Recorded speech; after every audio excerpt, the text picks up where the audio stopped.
Welcome back to another technical deep dive here in the debug zone.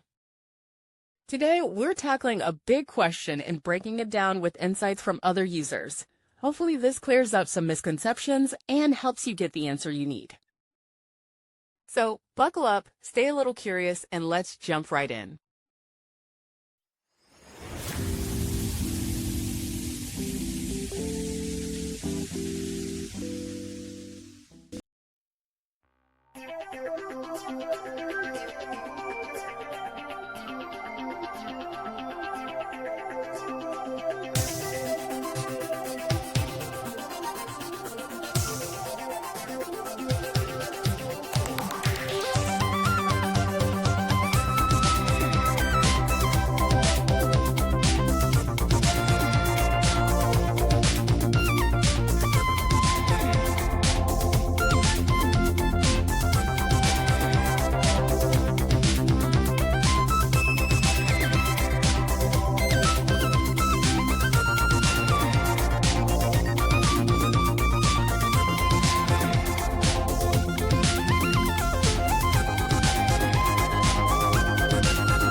And that's a wrap.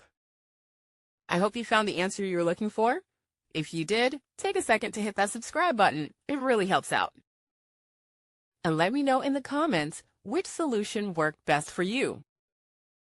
See you next time in the debug zone.